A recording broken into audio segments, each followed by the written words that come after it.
ছিঁড়ে ফেলো জিভটা, টেনে ছিঁড়ে ফেলো।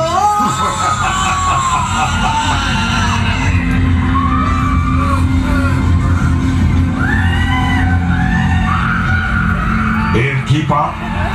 এ জীব হত্যা করে তার মাংস খেত। তবে একে ধর, ওই গরম তেলের কড়াই আছে, সেখানে ফুটন্ত তেলে ফেলে দেই।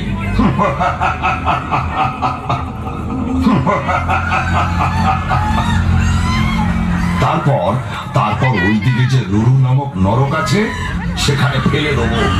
ওখানে সাপের থেকে হিংস্র রুরো পিঠের কুণ্ড আছে, তারা কামড়ে কামড়ে ওর মাংস খাবে।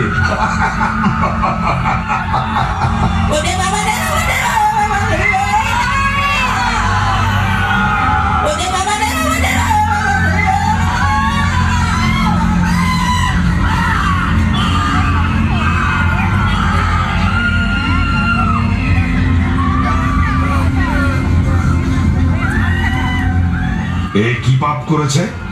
ও নেশাগ্রস্ত হয়ে পরনারীতে আসক্ত হয়েছিল। ওইদিকে তপ্ত লৌহ কুণ্ড আছে, ওইখানেই ওর স্থান।